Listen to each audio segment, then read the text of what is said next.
Oh, oh, elle fait du bien celle-là. Oh, oh. Une victoire à la Jardim. Oh putain, qu'est-ce qu'elle fait du bien. Oh là là là là là là.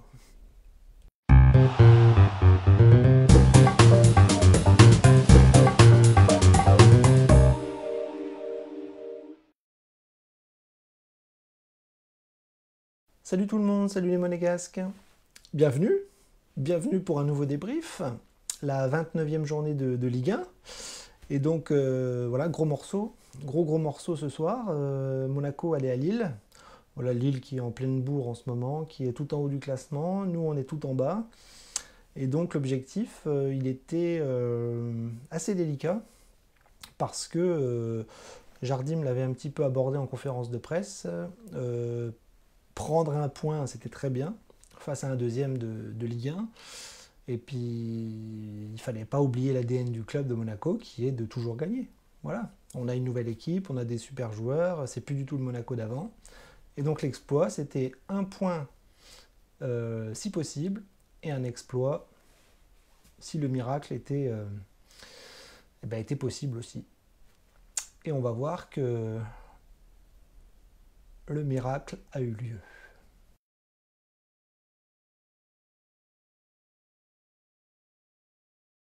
Alors mon impression générale, elle est excellente. Si on n'avait pas marqué ce but à la toute fin du match, elle aurait été bonne aussi, pas excellente, bonne. Et je vais vous expliquer pourquoi, parce que voilà, on a eu un match un peu foufou, des attaques de part et d'autre, des attaques lilloises comme on connaît, des attaques monégasques qui ont super bien joué le contre, à certains moments moins à d'autres. Et donc c'était un match un petit peu comme ça. Hop, voilà, ça n'a pas arrêté. Une attaque, j'allais dire une attaque défense pour chaque équipe en fait, hein, puisque ça n'arrêtait pas de monter, de descendre, de monter, de descendre, et au final, c'est nous qui avons gagné. Donc c'est une immense joie ce soir, hein, une victoire extraordinaire. En plus, on fait tomber Lille pour la première fois de la saison, je crois. Donc on sait, hein, Monaco, c'est le club de tous les exploits. Ben voilà, cette année, qui c'est qui fait tomber les dogs lillois? C'est Bibi, c'est nous. Donc voilà, une impression très très bonne. On va rentrer un petit peu dans le détail du match, on va voir qu'on a souffert. Lille a souffert aussi défensivement. On a souffert offensivement parce qu'on a raté beaucoup de choses. Lille en a raté aussi. Mais globalement, c'est un pur bonheur parce qu'on en sort vainqueur. Vinicius marque son premier but, et pas n'importe quel but, un très beau but. On avait des absents importants, bref, voilà. Tout a souri en fin de match pour Monaco. Et c'est un bonheur.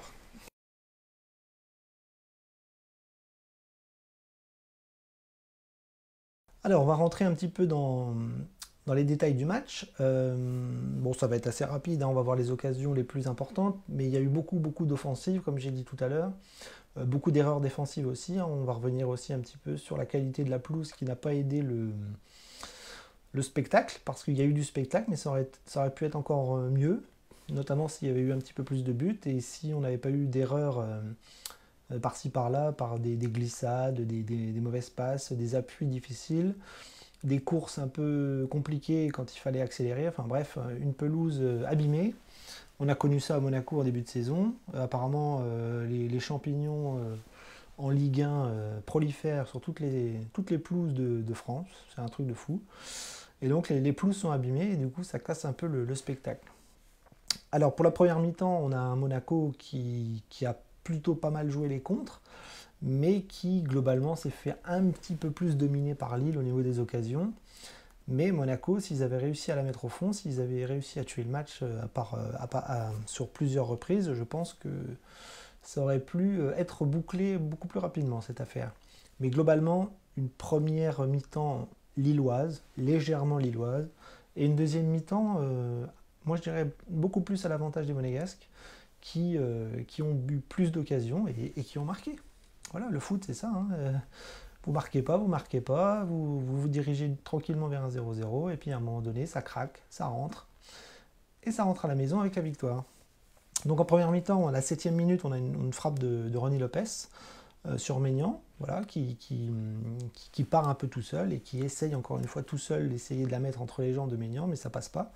Donc une bonne attaque monégasque avec un tir de Lopez sur le gardien. À la 11e minute, on a une réponse de Bamba qui lui tire sur la barre, voilà, sur une passe d'Ikoné. C'est un petit peu la foire et un peu le cirque dans la défense. Et voilà, par chance, Bamba la met pas. Ça tape la barre. Bon. 2 occasions partout, pas de but. À la 13e minute, on a encore Ronny Lopez qui refait un peu la même sur Maignan, qui repart sur le côté, qui essaye de frapper et qui la met encore une fois sur le gardien. Donc Lopez qui rate 2 fois, qui marque pas. Gelson à la 15e minute, Gelson Martins qui s'essaye dans la surface mais qui parvient pas à la tirer correctement. Donc en fait il essaye de... Alors il a il essaye toujours de tirer instantanément, un petit peu... il s'emmerde pas pour dribbler Gelson, hein. Quand il peut frapper, il frappe, que ce soit entre les jambes ou sur un côté. Là il a essayé de le faire mais il arrivait un peu trop vite et il n'a pas réussi à tromper le gardien. À la 24e minute, on a Thiago Mendes qui rate une occasion de fou. C'est-à-dire que sur le côté gauche, on a Pepe qui déborde, qui arrive à centrer. Et Thiago Mendes est quasiment tout seul devant Subasic. Et il la rate. Voilà, il la rate. Alors, est-ce que c'est à cause de la pelouse? Est-ce que c'est à cause de l'intensité qui fait que les gestes sont moins précis? En tout cas, occasion de fou pour Lille qui ne marque pas. Donc vous voyez, hein, des occasions de part et d'autre. Mais ça rentre pas. Et à la 45e minute, on a Subasic qui fait un arrêt sur Pepe qui est décalé par Ikoné et qui arrête une occasion de but assez dangereuse pour Lille. Donc c'est la mi-temps. Donc vous avez vu, hein, il y a des occasions pour Lille, des occasions pour Monaco. Voilà, une légère domination de Lille en première mi-temps, mais Monaco a fait une bonne première mi-temps, mais n'a pas marqué et s'est fait peur défensivement. Donc voilà, on arrive à 0-0 et on n'est pas mécontent du score.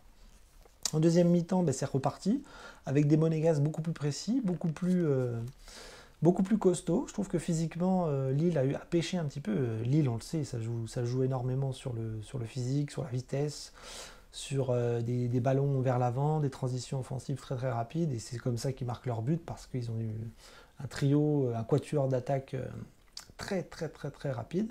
Et là, Monaco a tenu, Monaco les a fatigués, et donc Lille est un petit peu imprécis en deuxième mi-temps. 48e minute, on a Golovin sur Maignan, voilà, qui s'essaye et qui n'arrive pas. Il se retrouve face au gardien avec un super rush de Ronny, et il se retrouve sur son pied gauche, et encore une fois, il tape mollement sur le gardien lillois. 49e minute, Maignan qui arrête encore une fois sur Gelson qui s'excentre, et là il en a marre de centrer, il frappe. Une très belle frappe, cadrée, enroulée, encore une fois sur Maignan. Et à la 54e minute, toujours ce gardien, toujours Gelson, hein, les deux se cherchent, et voilà, c'est Gelson qui n'arrive pas à marquer, et c'est compliqué. Le temps passe, on tient, on a des contre-attaques qui sont quand même plutôt correctes. À la 60e minute, par contre, on a Leao qui part côté droit et qui frappe sur Souba, et Souba qui arrête, encore une fois.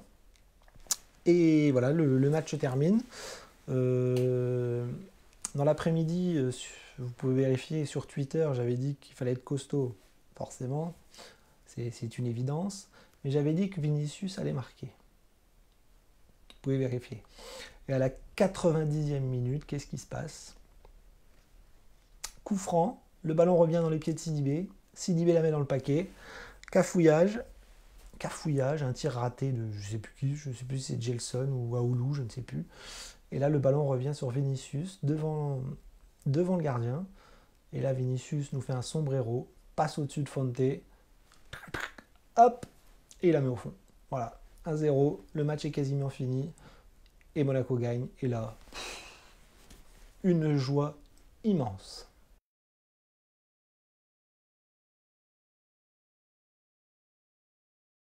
Alors, je ne vais pas mettre de notes à chacun comme d'habitude parce qu'il est tard et que je travaille demain.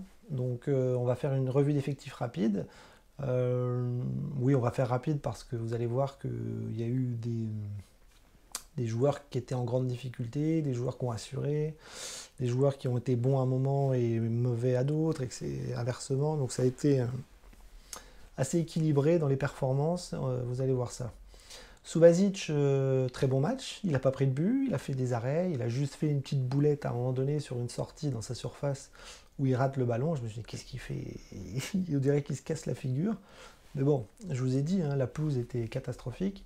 Donc voilà, à part ça, un bon match de Subasic, il a fait des arrêts, il a eu des prises de balles, il a bien joué avec le pied, il a bien relancé, etc. etc. Donc un match correct de Subasic, à partir du moment où il ne prend pas de but. La défense, les latéraux en difficulté parfois et à leur avantage sur d'autres. Hein. Sidibé, comme d'habitude, hein, il enchaîne les mêmes matchs, hein, très très costaud défensivement. Il a fait des petites erreurs aussi, des centres compliqués, des coups francs. Enfin, il a eu un coup franc qu'il a tiré n'importe comment. Moi, j'aurais bien aimé qu'il ne tire pas, mais bon, il a voulu tirer. Mais voilà, costaud défensivement, offensivement, première mi-temps un peu compliqué, deuxième mi-temps un peu plus costaud. Enfin bon, bref, c'est toujours les mêmes performances de la part de Sidibé. Mais bon, on a besoin de lui en ce moment, même s'il est maladroit parfois, on a besoin de son peps et de son endurance qui est bien revenu. Ballo-Touré, pareil. Ballo-Touré, j'ai trouvé qu'il a fait une première mi-temps pas bonne. Peut-être qu'il était un petit peu stressé par le fait de revenir dans son club d'avant. Et en deuxième mi-temps, je l'ai trouvé meilleur. Voilà, beaucoup plus présent offensivement, des centres, un vrai combat de chien pour récupérer le ballon derrière. Donc voilà, une première mi-temps ratée, une deuxième mi-temps bien meilleure. Défense centrale, on retrouvait notre paire angoissante, Glick-Jemerson. Alors on savait que Jemerson était remis un petit peu en selle avec Jardim au milieu de terrain. Là, il n'avait pas le choix, on avait quand même des absents importants avec Badiachil, Falcao et Fabregas qui n'étaient pas là. Et donc voilà, Jemerson-Glick, c'était la défense centrale qui s'imposait. Et donc on a eu une défense qui a pris l'eau régulièrement en première mi-temps. Voilà, dès que ça va vite, ils sont perdus. Dès que ça part dans le dos, c'est compliqué. En plus, quand vous avez une pelouse qui ressemble à une patinoire. Mais c'est pareil, en deuxième mi-temps, ils ont été bien meilleurs. Jemerson aussi. Voilà, ça a été plus costaud, ça a été plus présent, ça a été beaucoup plus truqueur aussi quand il fallait gagner du temps. Donc voilà, un match moyen de la défense centrale. Et je pense qu'il va vite falloir retrouver Badiachil parce que Jemerson... je pense qu'il s'épanouira beaucoup plus en milieu de terrain en cette fin de saison. Mais ce soir, il fait partie de la victoire et il faut le souligner malgré tout. Milieu de terrain à 3, à 3. Aoulou qui remplaçait Fabregas. Bon, la comparaison fait mal aux fesses. Mais voilà, je pense qu'il fallait un joueur en forme. Jardim l'a mis parce qu'il est en pleine santé. Il est revenu de blessure. Il joue des bouts de match. Et une bonne semaine d'entraînement. Donc bref, je pense que c'était normal de le mettre. Vainqueur n'était pas à 100%. Et donc voilà, Aoulou et Adrien Silva ont fait un gros travail ce soir. Adrien Silva, oui, très gros travail, presque seul au milieu de terrain pour essayer d'équilibrer tout ça et d'orienter le jeu. Aoulou, lui, c'était plus sur l'impact physique. Et voilà, très maladroit dans la technique, on le sait. Aoulou n'est pas un grand technicien balle au pied, mais on avait besoin de son impact physique et besoin de ratisser des ballons quand il fallait, chercher des fautes quand il fallait. Et je pense que la combinaison ce soir n'était pas flamboyante, mais on a gagné. Et finalement, la bataille du milieu de terrain, c'était un petit peu invisible parce que c'était des longs ballons devant et c'était plus une attaque-défense et le milieu de terrain essayait de se trouver là-dedans. Donc voilà, un match moyen du milieu de terrain de Monaco. Et Golovin, pareil, Golovin qui a essayé de faire ce qu'il a... Enfin, il a essayé de faire ce qu'il sait faire d'habitude, une grosse activité physique, endurante. Et malheureusement, le dernier geste, ça va pas. Il a une occasion de but franche et il la met pas. C'est dommage. Il a marqué des buts il y a quelques semaines, mais là, il marque plus. Mais voilà, il s'est battu au milieu de terrain pour les copains. Et voilà, comme les deux autres milieux de terrain, grosse activité, beaucoup de maladresse, pas flamboyant, mais costaud, et ça a payé. Devant Ronny Lopez et Gelson Martins, grosse activité aussi. Ronny Lopez, ancien Lillois, bonne première mi-temps, mais maladroit devant. Gelson a raté beaucoup de choses aussi, hein. Il rate beaucoup de choses en ce moment, il marque pas, mais grosse activité, très très fort techniquement, il élimine ses défenseurs, sur les contre-attaques il est là, il est présent, il va très très vite, il se bat comme un chien, donc la mentalité est bonne, même si la précision et l'aboutissement de ses offensives n'est pas là en ce moment. Mais c'est pas grave, on a gagné, et ça ira beaucoup mieux par la suite. On parle peut-être de lui l'année prochaine à Monaco. On croise les doigts, c'est un très bon joueur. Ronny, pareil, hein, beaucoup de maladresse. Il s'est dépouillé quand même, hein, physiquement, grosse activité. Mais lui, c'est pareil, il a besoin de retrouver du... Comment être un peu plus adroit sur le dernier geste et sur les offensives. Et Vinicius qui, moi, me plaît beaucoup. Je voulais le voir longtemps, mais là pour le coup on l'a vu tout le match, il a marqué, c'est le héros du match, il a fait du Falcao ou j'allais dire ou du Giroud, c'est-à-dire qu'il s'est dépouillé, gros impact physique sur les défenses adverses. Techniquement c'est compliqué, hein, c'est pas un grand joueur de ballon, balle au pied on va dire, mais il a fait le boulot, il s'est battu, il a une très bonne mentalité. Et en plus, il marque, il donne la victoire. Donc, qu'est-ce que vous voulez que je vous dise? Pour moi, j'ai presque envie de dire que c'est l'homme du match ce soir, forcément. Les remplaçants, Chadli et qui c'est qui est rentré, que je dise pas de bêtises. Naldo a failli rentrer et qui c'est qui est rentré? Mince, je ne sais plus. C'était pas les attaquants, c'était Vainqueur. Oui, donc Vainqueur et Chadli qu'on a très peu vu. Quoique Vainqueur, il a récupéré des ballons en fin de match qui étaient très très beaux, très très propres. Alors lui, pour le coup, c'est pas Aoulou. Techniquement, il est beaucoup plus beau. C'est-à-dire que ses gestes sont propres. C'est un beau joueur. Et je pense que balle au pied, il est meilleur qu'Aoulou. Manque de bol, il n'est pas à 100%. Il n'est pas encore au top physiquement. Donc peut-être qu'on va le voir par la suite ou pas, parce que Fabregas va revenir. Et la paire Fabregas-Adrien Silva, je pense que c'est beaucoup mieux que tout le reste. Voilà, une revue d'effectifs un peu rapide, dans un match moyen plus, mais profondément positif sur la fin et sur le happy end de ce match qui nous est favorable, encore une fois. Voilà.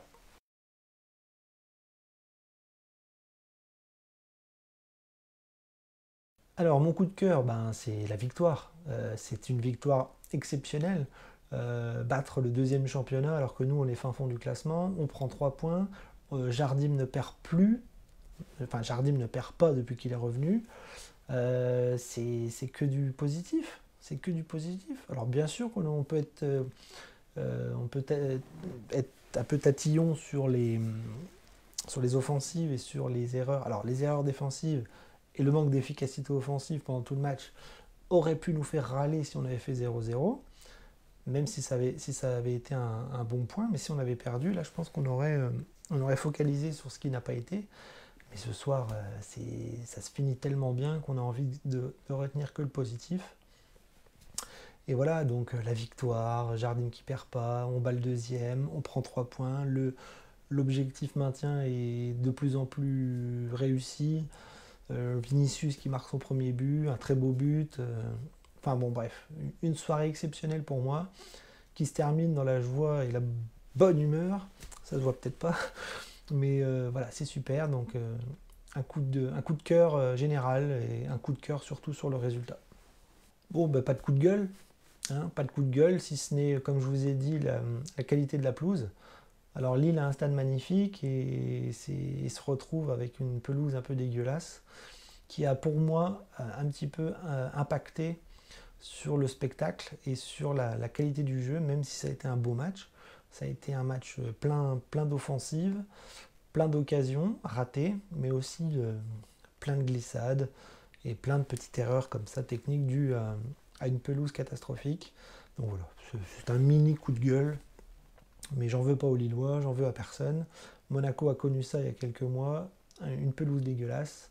D'ailleurs, contre Lille, je crois que c'était Monaco-Lille, c'était aussi une pelouse bien crado, bien compliquée, donc c'est dommage. J'espère que la Ligue 1 va vite résoudre ce problème de pelouse avec ces champignons qui polluent les stades.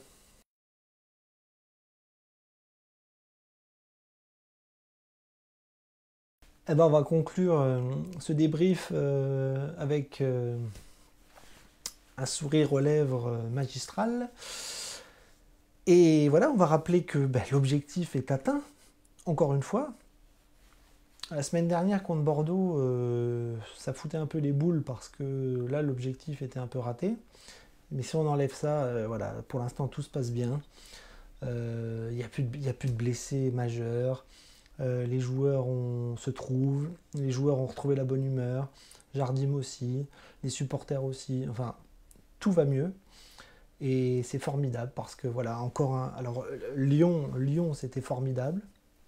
Ce soir, c'est encore plus formidable d'aller battre cette équipe lilloise chez eux, à l'extérieur. Enfin, une victoire exceptionnelle pour moi, qui va rester dans l'histoire, mais je le dis franchement, parce que battre Lille cette saison, il n'y en a pas beaucoup qui vont venir le faire. Et on a tout pour sourire ce soir, et c'est formidable. Donc l'objectif est atteint, on a fait un exploit, moi je le dis, on a fait un exploit. Et on va repartir avec des matchs un peu plus abordables, notamment la semaine prochaine, où on reçoit Caen à la maison. Je pense que là on est lancé.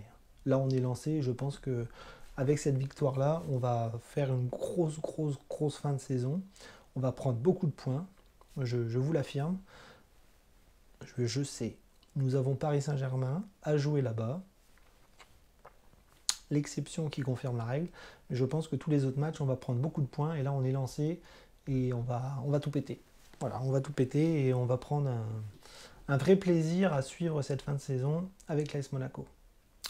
Voilà, donc je vous laisse avec une belle nuit qui nous attend. On va faire de beaux rêves, le week-end va être top. Et on va aller remercier tout ce monde-là sur les réseaux sociaux, tous les joueurs, parce qu'ils le méritent. Et nous, on se donne rendez-vous la semaine prochaine, donc contre Caen. Ça sera dimanche à 15h, donc j'essaierai de faire un débrief le dimanche soir, ou au pire le lundi matin. Voilà, j'ai un peu plus de temps le lundi. Voilà, donc je vous laisse, à la semaine prochaine, et Dagemonego.